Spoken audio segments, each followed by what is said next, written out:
ओम गणेभ्यो गणपतिभ्यो नमो नमो। व्रातेभ्यो व्रातपतिभ्यो नमो नमो। ग्रीसेभ्यो ग्रीसपतिभ्यो नमो नमो। विरूपेभ्यो विश्वरूपेभ्यो नमो नमो। ओम गणपतये नमः। सर्वमंगल मांगल्ये शिवे सर्वार्थ साधिके शरण्ये त्र्यंबके गौरी नारायणी नमस्तुते नमस्तुते। आज का दिन वाकई बड़ा किस्मत वाला है, अद्भुत है। मंच के ऊपर वो व्यक्ति जिन्होंने अपना जीवन दिया है इस ज्योतिष विद्या के क्षेत्र में। ऋषियों को तो हमने सुना, देखा कब, पर आज जो हमारे सामने हैं, जयप्रकाश शर्मा जी, पंडित लेखराज जी, अक्षय शर्मा जी, जीडी वशिष्ठ जी, अरुण बंसल जी, ये हमारे पुरोधा हैं और हमें इनके माध्यम से अलग अलग क्षेत्रों में जो जो कुछ इन्होंने अर्जित किया उसे सीखना चाहिए, समझना चाहिए। राजीव जी जिन्होंने हमें मौका दिया, और मैं हैरान हूं, 74वां अपने जीवन के जो श्रेष्ठ वर्ष हैं वो किसी ब्रह्म विद्या को अर्पित किए हैं। ये ब्राह्मण होने का पहला प्रमाण है।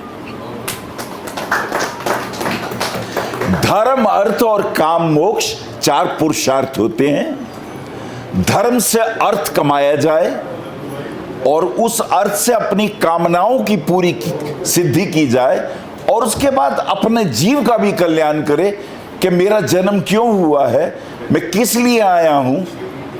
क्योंकि रोटी खाना, वस्त्र पहनना ये तो अन्य जीव जंतु भी कर लेते हैं, पर यदि तुम्हें मनुष्य का शरीर मिला है तो बिना अपने को जाने विदा मत होना। और वास्तव में ज्योतिष का तो अर्थ ही ये होता है, तुम्हारी ज्योति का ईश कहां है। तुम्हारे इस मृणमय शरीर में जो चिन्मय है, 5 तत्वों से बना शरीर तो यहीं रह जाता है, और जो नहीं रह जाता है यहां, जो चलता है अनंत की यात्राओं में, वो जीव, वो तुम हो। तुम्हें अपना तो परिचय, अपना तो साक्षात्कार करना ही चाहिए। राजीव जी ने अपने जीवन के बहुमूल्य वर्ष जिन्होंने कुछ अर्जित किया है उनके लिए भी दिए। उनको ये प्लेटफॉर्म दिया कि यदि तुमने कुछ अर्जित किया है तो कहो ना, तो हमें बताओ ना। किताबों में जो लिखा है उसके बारे में बस एक छोटा सा संस्मरण आपको सुनाना चाहता हूं। एक बहुत बड़े गणितज्ञ हुए और उनको अलग अलग देशों से पुरस्कार भी मिले और उनके अहंकार की कोई चरम सीमा नहीं थी। उन्होंने 3 पुस्तकें ऐसी लिखी जिस पे उनको नोबेल प्राइज जैसा ही सम्मानित पुरस्कार भी मिले। लेकिन उनको पता चला कि पश्चिम में एक बुद्ध पुरुष गुरजियफ हुए हैं। उनकी इच्छा थी कि मैं गुरजियफ को मिलूं। वो गुरजियफ को मिलने गए। गुरजियफ ऐसा समझे उस वक्त के साक्षात वर्तमान में रहने वाला, होश पूर्वक जीने वाला। जैसे भारत में बुद्ध हुए, कबीर हुए, नानक हुए, बहुत से पुष्प हैं हमारे पास, लेकिन गुरजियफ वहां हुए। वो गुरजियफ को मिलने गए और जब गुरजियफ के कमरे के अंदर उन्होंने बेल बजा के एंट्री मांगी तो अंदर से कड़कती हुई आवाज आई, अंदर चले आओ। वो आदमी तो घबरा गया कि मेरे जैसा सम्मानित व्यक्ति जो इतने पुरस्कार होल्डर है, यूं समझो जैसे आजकल के जमाने में कोई 108 104 लाइफ टाइम अचीवमेंट अवार्ड ले ले, और किन से लेता है, यही हैरानी की बात है। देने वाले भी गजब और लेने वाले तो महागजब। लेकिन उस आदमी के हाथ कांपने लगे जब वो गुरजेफ के सामने पहुंचा। गुरजेफ की इतनी बड़ी बड़ी आंखें, उन्होंने आंखें खोल के देखा। कुछ जानते हो? ध्यान से सुनो जो मेरे शब्द हैं, इस सिर के ऊपर से निकल जाएंगे। कुछ जानते हो? वो हाथ जोड़ के घबरा गया, उससे बोला भी नहीं गया। गुरुजी ने एक खाली पेपर दिया और एक पेंसिल दी। बोले बराबर वाले कमरे में जाओ और कुछ अर्जित किया हो तो लिख देना, फिर आओ मेरे पास। उसको तो काटो तो खून नहीं, ऐसा कोई व्यवहार करता है शिष्य का? वो तो शिष्यत्व, वो तो गुरु धारण करने आए थे, लेकिन वो भागे वहां से और घंटा भर बैठ के सोचते रहे क्या लिखूं। कुछ नहीं लिख पाए, क्योंकि भीतर का उनका चेतन पुरुष ये कह रहा था, तू चोर है, तू दूसरों की लिखी हुई बातों की ही व्याख्या करता रहा, तूने अपना तो सृजन किया ही नहीं, तेरी तो कुछ देन ही नहीं है। अगर पतंजलि ने योग दिया, अगर पराशर ने ज्योतिष दिया, अगर नारद ने भक्ति शास्त्र दिया, अगर शांडिल्य ने ज्ञान चर्चा का अपूर्व शास्त्र दिया, तो ये उनकी अपनी खोज है, उनके जीवन का। जैसे हजार फूलों का कोई रस निकाले और इत्र की बचे 2-4 बूंदे, उसे कहते हैं रिसर्च, उसे कहते हैं जानना। और दूसरों का चुराया हुआ बढ़िया ढंग से लिख के तुम्हें गोल्ड मेडल भी मिल जाए तो तुम आध्यात्मिक चोर हो, ये पीड़ा उसको होने लगी। वो खाली पेपर लेके गुरुजी के सामने आया। बोले क्षमा करें, मैं लिख नहीं पाऊंगा। बोले तो 3 किताबें कैसी लिखी तूने? वो कांपने लगा। वो व्यक्ति जिसे सरकारों ने सम्मानित किया, गुरजेफ के आगे जाके कांपने लगा। गुरजेफ ने जैसे उसे नंगा कर दिया। एक तो होता वस्त्र चुराना, एक होता रुपए चुराना, एक होता प्रॉपर्टी मार लेना। घबरा गया हो। गुरजेफ ने कहा तुम कुछ ना लिख सके? तुमने ये जो 3 किताबें लिखी? बोले मुझे क्षमा करें। बोले ठीक है, ये जो तुमने सबसे बड़ा गुनाह किया है, चोरी करोगे तो 2 महीने की सजा है, 6 महीने की सजा है, किसी की स्त्री को उठा लाओगे, प्लॉट छीन लोगे, छोटी मोटी सजाएं हैं। लेकिन जब तुम किसी के विचार चुराते हो, लेकिन जब तुम किसी के आध्यात्मिक रहस्यों को चुराते हो, और जब तुम किसी के स्वभाव की चोरी करते हो, तो ये सबसे बड़ी चोरी है, ये सबसे बड़ा गुनाह है। ऐसे आध्यात्मिक चोरों को तुम क्या सजा दोगे? और क्षमा करें, हम सब यहां ऐसे ही हैं। ये चिंतन करो, मनन करो। राजीव जी ने हमें मौका दिया, अगर तुमने अपना कुछ अर्जित किया तो यहां रखो। और ये 74वां सम्मेलन शायद इसी बात को अर्पित है। याद किया जाएगा कि हमने अपना क्या अर्जित किया। अक्षय जी ने बड़े सुंदर सूत्र रखे, लेखराज जी ने बड़ी ज्ञान की चर्चा करी। उन्होंने बताया कि हमें इस्तेकाल ही नहीं निकालना आता, और ये सच है। किसी गुरु के चरण में बैठकर जब अपने अहम को त्याग कर तुम बैठोगे, तो तुम हर किसी से कुछ ना कुछ सीख सकते हो। अक्षय जी ने अपनी वेदना रखी कि यदि सूर्य नीच का हो तो क्या उसका रतन पहन सकते हैं? ऐसी बहुत से हमारे यक्ष प्रश्न हैं। जैसे पाप कर्तरी योग, क्या होता है पाप कर्तरी योग? क्योंकि तुमने तो संस्कृत के श्लोक पढ़े ही नहीं। तुमने तो जिसको संस्कृत आती थी उसने अंग्रेजी में अनुवाद किया, तुमने उसकी व्याख्या पढ़ी। अगर वो गलती कर गया तुम भी वही गलती कर रहे हो। तो पाप कर्तरी क्या होता है? हमें इतना पता है, जब भी किसी ग्रह के लेफ्ट और राइट में पाप ग्रह हो तो इसे पाप कर्तरी कहते हैं। यही कहते हैं ना? अरे बोलो, जोर से बोलो, अपनी उपस्थिति दर्ज कराओ। पर पराशर ऋषि संस्कृत में जो बोलते हैं उसका जो हिंदी अनुवाद है उसके पीछे जो बारीकी है वो बहुत इंपॉर्टेंट है। अब पाप कर्तरी तुम्हें आज समझ में आएगा। इतने होने से पाप कर्तरी नहीं होता। पाप कर्तरी की संभावना होती है। पाप कर्तरी होता है वो अब होगा। आप पिक्चर हॉल में बैठे हैं, आपके दाहिनी तरफ एक गुंडा बैठा है, बाईं तरफ एक चोर बैठा है। इसमें आपका क्या नुकसान हो रहा है?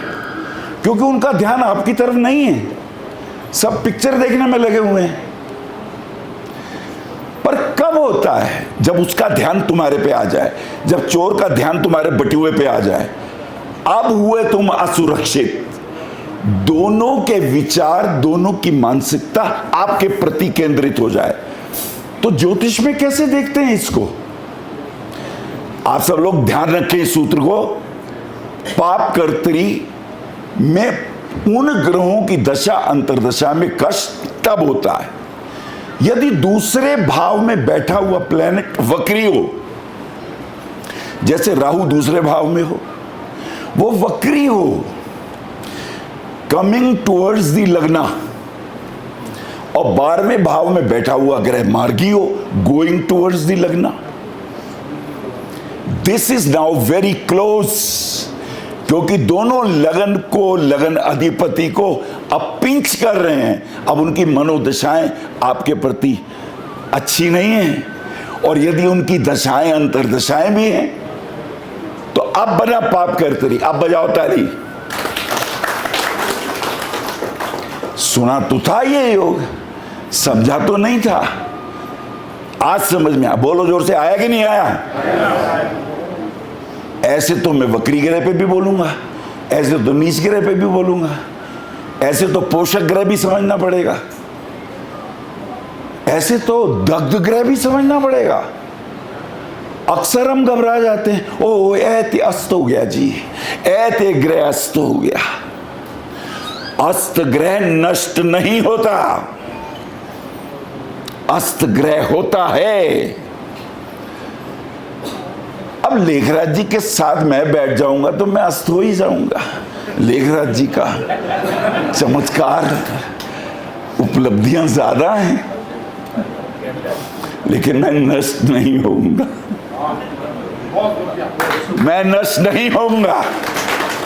भगवान कृष्ण कहते हैं मम भक्त ना विनश्यति। हे अर्जुन, जो भूतों की पूजा करता है उसे भूत मिलते हैं, जो पेड़ों की पूजा करता है वो उसे पेड़ मिलते हैं, जो पत्थर की पूजा करता है उसे पत्थर मिलते हैं, और जो मेरे को भजता है उसे मैं मिलता हूं, डायरेक्ट मैं मिलता हूं। कहते हैं हालांकि पेड़ पौधे पत्थर आजकल के गुरु महाराज सारे पखंडी गुरु महाराज, चुन चुन के पखंडी गुरु महाराज। मैं उन गुरुओं की बात नहीं कर रहा जो गुरु हो गए हैं, आज भी होंगे ऐसे, पर अभी मुझे सब कुछ चाहिए। मेरा मैं बहुत बलवान है, मेरी ईगो बहुत बलवान है। जब तक मैं है तब तक इस मैं को सब कुछ चाहिए, और जब तक ये सब कुछ चाहिए तब तक आप गुरु नहीं। गुरु सूर्य हैं, आप जल दो या ना दो वो आपको जीवन भी दे रहे हैं, प्राण भी दे रहे हैं, प्रकाश भी दे रहे हैं। ये हैं गुरु। रात्रि के गुरु चंद्रमा हैं। चंद्रमा आपके जीवन धारा को संभाले हुए हैं। तो वो अस्तग्रह क्या होता है जिसकी हम बात कर रहे थे? हर ग्रह के सूर्य के नजदीक आने के भोगांश हैं अलग अलग। जैसे चंद्रमा सूर्य के 12 डिग्री के पास आए तो वो अस्त हो जाएगा। चंद्रमा 17 डिग्री के आसपास आए तो वो अस्त हो जाएगा, मंगल 14 डिग्री के आसपास आए तो वो अस्त हो जाएगा, और ये अस्त दोनों तरफ से देखा जाता है। लेकिन इसके बावजूद मैंने कहा अस्त ग्रह नष्ट नहीं होता। अब सूत्र समझो, अगर जन्म कुंडली में आपकी D1 चार्ट में कोई ग्रह अस्त है लेकिन D9 में वो अस्त नहीं है, तो वो अस्त का प्रभाव खत्म हुआ। अब ताली बजाओ। इसे कहते हैं अस्त भंग राजयोग। नीच भंग तो सुना, अस्त भंग भी सुनो। अस्त ग्रह जो कि नष्ट नहीं होते, अगर त्रिक भाव में हो और वीक हो, अस्त ग्रह त्रिक भाव में हो, वीक हो जाएं, अपनी दशा महादशा में विपरीत राजयोग के फल देते हैं 6, 8, 12 में। आपको परेशान होने की जरूरत नहीं है। इन ग्रहों के तो बड़े भारी रहस्य हैं, हमने कभी उनको उस ढंग से देखा नहीं। अच्छा, अक्षय जी ने एक बात कही थी कि वो 7-7 ग्रह हों, तो चलो एक सीक्रेट देता हूं आपको। शनि और शुक्र की दशा या अंतर्दशा है, ये आप नोट कर लो। शनि की महादशा में शुक्र की अंतर्दशा, या शुक्र की महादशा में शनि की अंतर्दशा। अब देखो इसके फल। मान लो आपकी जन्मपत्री में शनि उच्च का है परंतु शुक्र नीच का है। अब अगर शुक्र में शनि की दशा आएगी, राजयोग के फल मिलेंगे। नोट करो, एक उच्च का हो एक नीच का हो तो राजयोग मिलेगा। शुक्र उच्च का हो तो शनि नीच का हो, इनकी दशा अंतर्दशा आएगी, तुम्हें सारे वैभव और सुख मिलेंगे। वैभव और सुख किस भाव के स्वामी हैं, उस भाव के कारकत्वों के हिसाब से मिलेंगे। उस विषय पे मैं नहीं बोलना चाहता। अच्छा गुरुजी, अगर गुरु भी शनि भी उच्च का हो, शुक्र भी उच्च का हो, अब बताओ क्या फल मिलेंगे? ये ध्यान से सुनना। अगर शनि भी उच्च का है, स्वक्षेत्री है, पावरफुल है, शुक्र भी उच्च का है, स्वक्षेत्री है, पावरफुल है, अब शुक्र में शनि की दशा आए या शनि में शुक्र की दशा आए तो क्या होगा? राजा भी होगा तो फकीर हो जाएगा। अगर दोनों उच्च के पावरफुल हैं तो रिजल्ट 0। क्यों? ऐसा क्यों? क्योंकि शुक्र तो परम भोगवादी है। शुक्र तो अपनी पूरी टक्कर से आपको ऐश्वर्य देना चाहता है, और शनि अलगाववादी और वैराग्यवादी है। अगर वो उच्च का है तो दो विपरीत शक्तियां टकराएंगी, ना आप इधर जा पाओगे ना उधर जा पाओगे। और अगर राजतुल्य वैभव है, आपके ऐश्वर्य हैं, तो रिजल्ट नेगेटिव आपको प्राप्त होंगे। अरे अभी ताली तो अब बजती थी। 50 साल का अनुभव दे रहा हूं। कभी सोचा भी है इस दशाओं में? ऐसे तो हर ग्रह की दशा के फल हैं, और जब इतनी हल्की ताली बजाओगे तो मेरा मन ही नहीं कर रहा बताने को।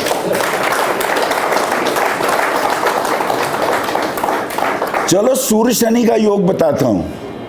सूर्य शनि अक्सर मिलते हैं, तो चलो एक चीज ध्यान से सुनो।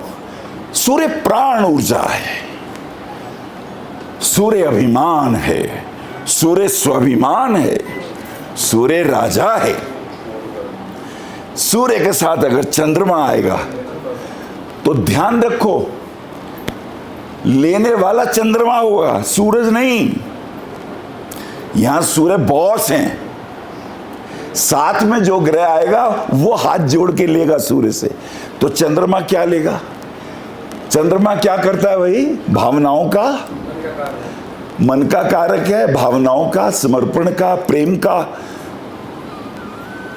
अब उच्च का नीच का वो बाद में देखेंगे, वो गुण घटेंगे बढ़ेंगे वो बाद में। तो सूर्य के साथ अगर चंद्रमा होगा तो इस चंद्रमा के पास विनम्रता बढ़ जाएगी। सूर्य का अभिमान चंद्रमा का समर्पण बन जाएगा। चंद्रमा हाथ जोड़ के विनम्रता से आपसे बात करेगा। यह सूर्य से उसे मिला। सूर्य के साथ मंगल हो तो क्या होता है? मंगल सेनापति है, बहादुर है, और मंगल पे दुस्साहस है। एक होता है साहस, एक होता है दुस्साहस। तीसरे घर का मंगल दुस्साहसी बनाता है। साहसी तो बनाता ही है, वो दुस्साहसी बनाता है। अब अगर सूर्य मंगल का साथ है तो ये वो सेनापति है जिसे अपने राजा का जो अभिमान है वो उस मंगल के पास कुंफू कराटे जैसा बन जाएगा। वो उस युद्ध कला का एक्सपर्ट हो जाएगा, उसके शौर्य में असाधारण वृद्धि हो जाएगी। क्योंकि कभी राजा छुट्टी पे गया होएगा ते मंगल ही राजा बन के संभालेगा उस जगह को। ये ऐश्वर्य सूर्य मंगल का है। अच्छा गुरुजी, शनि हो तो ये हो। अब ये बताओ, ये तो हमने सुना है बाप बेटे होते हैं। अरे अभी बाप बेटे रिश्ते बाद में बनाना, पहले मेन बात समझो। सूर्य प्राण है और शनि के पास क्या है? शनि काल पुरुष की कुंडली का दशम भाव है, वो कर्म का भाव है, जिसको भगवान कृष्ण ये कह रहे हैं कर्मण्येवाधिकारस्ते मां फलेषु कदाचन। यदि ऐसे भाव वाला शनि है तो शनि को क्या मिलेगा? शनि के पास सेवा भाव जागृत हो जाएगा। अगर शनि श्रेष्ठ है, शनि पे शुभ प्रभावों का प्रभाव ग्रहों का, और सूर्य उसके साथ है, तो सूर्य, याद रखो, सूर्य देगा, सूर्य नहीं लड़ता। सूर्य तो शनि को भी प्राण देगा। पर ये जो शनि है, गरीब के घर का भी कोई बच्चा होगा, अगर शुभ प्रभाव उस पे आ रहे होंगे, वो धीरे धीरे धीरे धीरे ऊंचाइयों पे प्राप्त हो जाएगा। लेकिन अगर यही शनि नीच का हुआ, यही शनि पाप प्रभाव में हुआ और सूर्य के साथ हुआ, तो ऐसा व्यक्ति मिथ्या अहंकारी होता है। उसे ये वहम होता है कि मैं बहुत नॉलेज वाला हूं,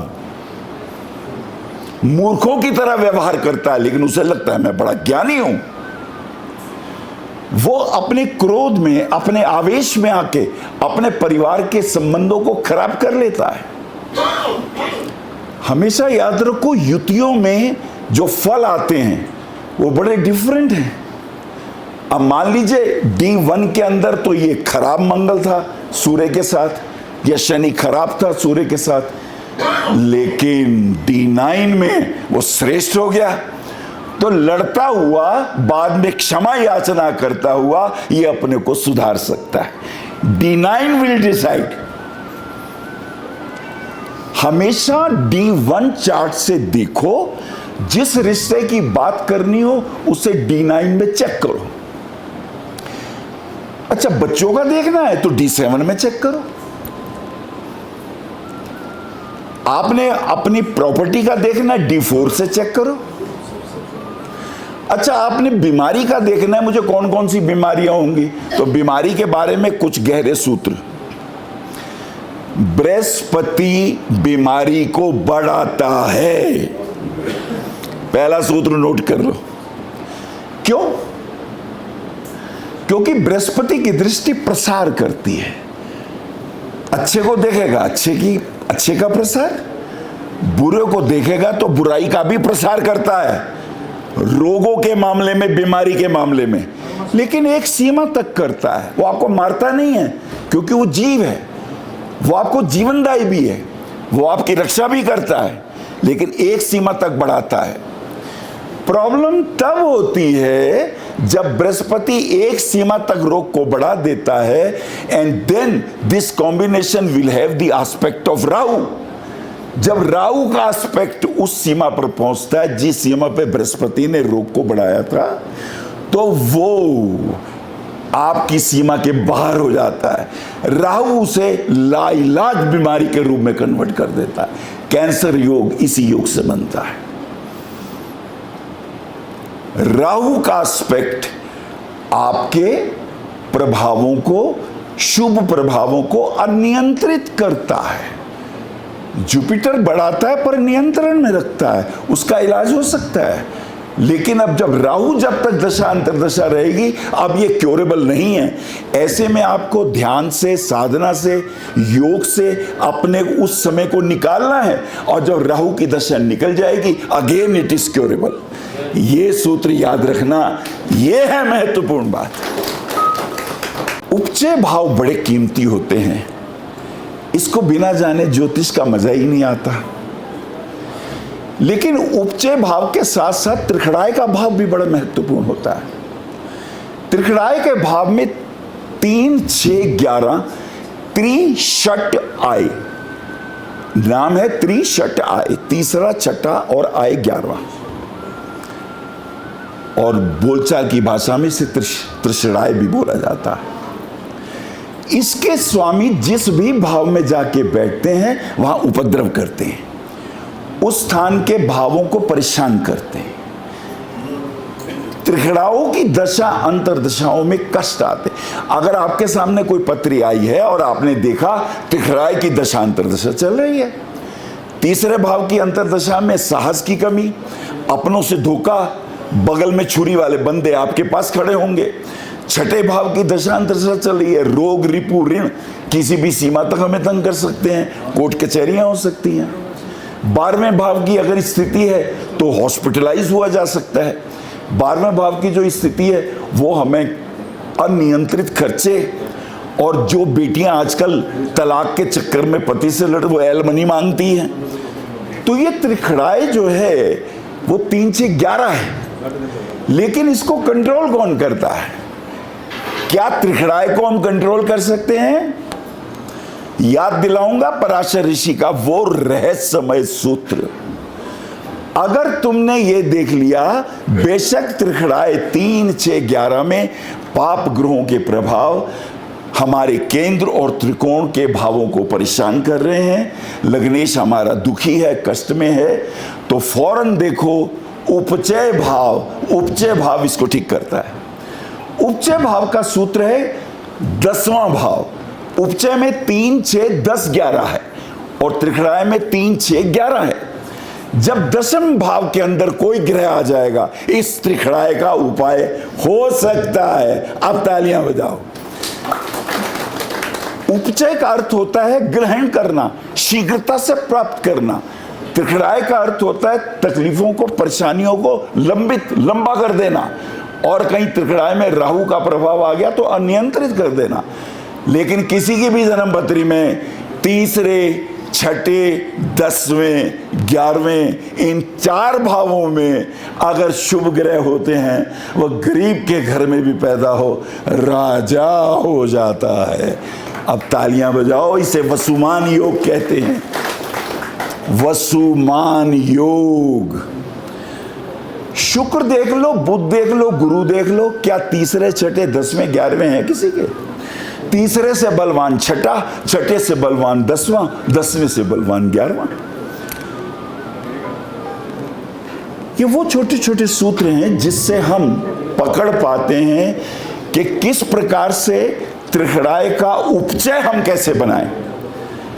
और बात बहुत प्यारी करी थी अक्षय जी ने स्टोन रतन धारण करने की, कि क्या नीच के ग्रह हों तो उसके रतन पहन सकते हैं। बहुत अच्छी व्याख्या करी लेखराज जी ने भी, उसमें अपने वक्तव्य दिए। तो मैं एक याद दिलाता हूं, एक छोटा सा पॉइंट उसमें आप ऐड कर लें, आपको आनंद आएगा। नीच का ग्रह जिस राशि में नीच का होता है, उसका स्वामी यदि उच्च का हो जाए, ध्यान से सुनो मैंने क्या कहा।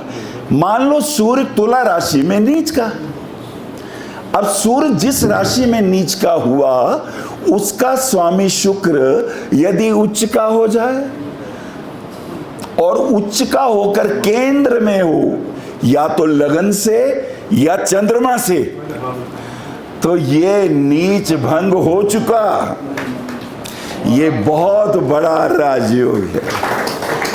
केंद्र के स्वामी, अब एक और राजयोग सुनो, ये महाराजयोग है। इसके बाद मैं अपनी वाणी को विराम दूंगा, क्योंकि और भी हमारे ज्ञानी पुरुष अपने ज्ञान का प्रवाह करेंगे। चलो सीक्रेट देखो पत्री देखने का। अगर आपकी पत्री में कोई ग्रह नीच का है तो देखो वो जिस भाव में नीच का है उस भाव का स्वामी क्या उच्च का है। यानी नीच अधिपति और उच्च अधिपति चंद्रमा से केंद्र में हो, ऐसे कितने योग हैं। अखिलेश यादव की पत्री में 2 योग हैं, ऐसे मायावती की पत्री में 2 योग हैं, आपके योगी राज की पत्री में 2 योग हैं, और नरेंद्र भाई मोदी की पत्री में 4 योग हैं। अरे ताली तो बजाओ, योग का मान तो रखो। उसका चंद्रमा मंगल एक साथ है, चंद्रमा नीच का। जिस राशि में चंद्रमा नीच का उसका स्वामी मंगल स्वक्षेत्री हो गया नीच बन, और चंद्रमा से केंद्र में हुआ कि नहीं हुआ, चंद्र मंगल एक साथ हुआ कि नहीं। गुरु नीच का मकर राशि में, जिस राशि में वो नीच का उसका स्वामी शनि केंद्र में, यह गुरु से नीचता भंग मिला। अब मंगल का देख लो, मंगल जिस राशि में नीच का होता है वो होता है चंद्रमा कर्क, वो चंद्रमा उसके साथ है। और मंगल जिस राशि में उच्च का होता है वो होती शनि मकर राशि, वो शनि केंद्र में है। ऐसे 4 योग उसकी पत्री में हैं, और ये बहुत दुर्लभ बात है। मेरी बातों को बड़े प्रेम से सुना, तालियां बजनी चाहिए थी। वाणी को विराम देता हूं, धन्यवाद आपका, मेरे प्रणाम स्वीकार करें। आप आचार्य श्री अनिल वत्स जी के आध्यात्मिक प्रवचन, ध्यान व ज्योतिष संबंधी मासिक राशि फल फेसबुक, यूट्यूब, www.astroanilvats.com पर भी देख सकते हैं। For appointment, भविष्य कथन, Monday to Saturday, 11 a.m. to 6 p.m. BE 279, Street number 6, Harinagar, New Delhi 110064. Phone number 98917 39999 98181 89993 981 088 7002 886-000-6030. Website www.bhavishyakathan.com. Acharya Anil Vats @gmail.com.